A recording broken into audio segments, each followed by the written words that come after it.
We were kind of surprised about 25. Uh-huh. Can you fill us in on what went down there and why now? Well, I mean, he was hurt for a lot of the training camp, so it gets down to the nitty gritty. You got to make some choices, tough choices, and Mike and Kevin have never been shy about making those tough choices. So right now, we got to figure out who we got and how we're going to play them and stuff like that. And unfortunately for him, he was out too much, in order to build himself a case to make this football team. And to build yourself a case to make this football team for that nickel position is, you better be able to play some special teams. You better make yourself valuable on just one thing, So, unless you practice, it's hard to do that. 35's not exactly practicing a lot lately either. Well, I mean, should learn something from that. I mean, does he have less to prove because he's been there, done that guy? No, I don't think so. I think I need to see them play and how they do and if they do well or not and stuff like that. Not just I, but all the coaches, the secondary coach, everybody. We don't know right now who we're going to play at nickel. We got ideas. We like some of the ideas that we got, but we'll hold off and let those guys see it. How up to speed is Norwood at this point? Oh, he's a very smart young man. Very smart young. He's smart enough. He's like Cam Sutton. They're smart enough to play more than one position. So and my thing with all of them is they got to make themselves valuable. How do you make yourself valuable? You make yourself valuable by playing special teams, by playing nickel, by playing safety, by playing corner. Play a lot of different positions. If you can do that, you make yourself valuable to the team. And the more valuable you make it to the team, the best chance you got to make the team. But as a rookie, is there a risk in, he needs to learn one spot before he can learn 2 or 3? Yeah, but he's capable of it. I mean, we wouldn't stick him over there if we didn't think he was capable of it. We have confidence that he can do that stuff. So, is he going to play the nickel? I don't know. We'll see. We'll see. This ball game and going into the next one. Who's going to be our nickel? We'll see. Go ahead. Moving, I think he said he likes playing outside. Is that something you guys, because of his preference, because you'd like to keep him in one spot? He's a good corner. He's a smart corner. He does what we ask him to, a corner. When you're playing nickel, you got to play those slot receivers quite a bit. You got to be able to play man-to-man stuff like that. But we also like for that guy to be able to blitz a little bit and put pressure on the quarterback. And is he good at that? He can do that. He can do that. He's better suited to covering than he is blitzing. So we kind of have like that position to be physical and to be able to blitz a little bit and to cover also. It's not an easy position to play.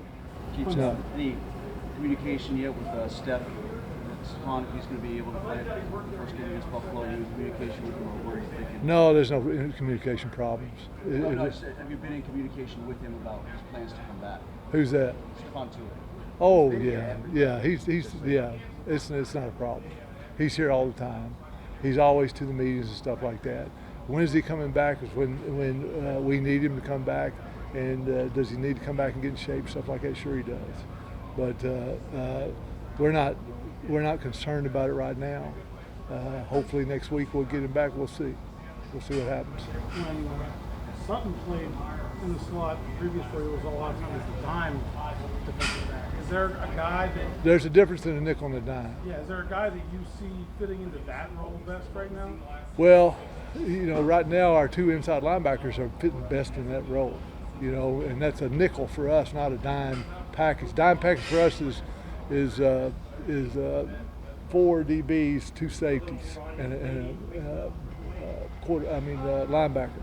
So we're using our nickel right now. Our nickel has been good for us. We like it. We like to be able to do some of the things that we want to do, not just cover all the time, but to blitz and put pressure on the quarterback and run a couple of different coverages. To make us a little bit more versatile, we're better off in nickel, okay? But if you look at the times that we're going to play dime in the league, probably 10%. Probably 10%. Depending on if people start throwing 4 wide receivers on us, of course we want to match up and put the people out there. So we'll see in terms of what do we have to defend. We'll go through that. Nobody's showing anything or trying to hold the cards close to their vest, so we'll see as we go along. We want to be ready to have a dime situation or a dime personnel group and feel confident about that and all that, and we will do that. But right now, I think we're better off, like everybody in the league is running what we call kings. Kings are 3 wide receivers that are tight end in the back. That's what everybody in the league is doing right now, so we're going to match it with our nickel group because we feel like that's putting our best ball players on the field. Did you say 10% dime last year? It's about 10 to 15%. You know, not a lot, not a lot. I mean, how many times did you see 4 wide receivers last year? Yeah, it was like 12 snaps in the Cleveland Yeah, game, for example. it ain't a lot. It's not a lot. It's not something that we got to build a personnel group for and rep it a ton of times. Now we might build a personnel group and rep it some, so just so we're ready for it if they give it to us. But it's not going to be like a nickel group. So what you're saying is 2 nickels with more guys than 1 dime. Well, it's they got too many guys. I mean, too many DBs. You know, we got a bunch of DBs in there. We'll see how they do.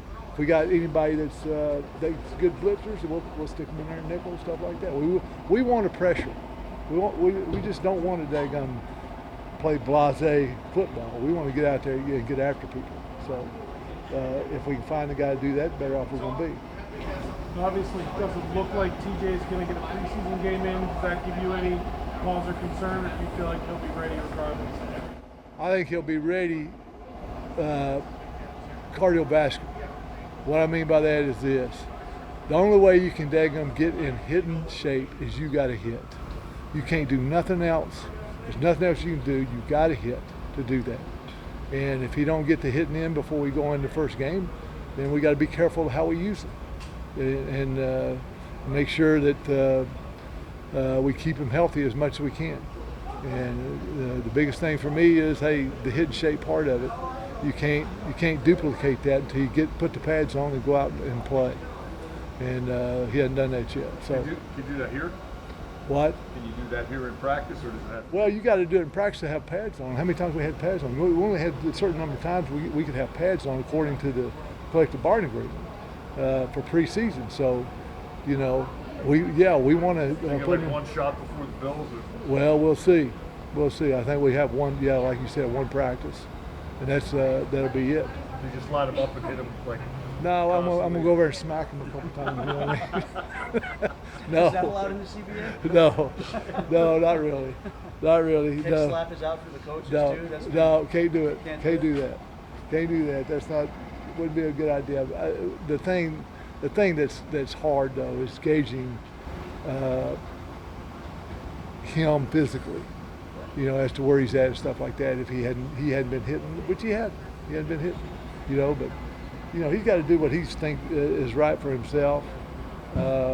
That's part of professional football, I think, and you know, had it even when I played a long time ago. So. Just real quick, just one about this game here. Mike was saying he expects Carolina might use a lot of their starters. Right. How instructive is that for you, where you get a look at some of the guys? with less Well, we're going to see. experience We're going to see if they can help us. You know, it gives us a better chance of looking at them playing against quality NFL players, and that will tell us if they can compete in this league. Give us a better look anyway. Anything else, guys? All right, see you. Thanks, Keith.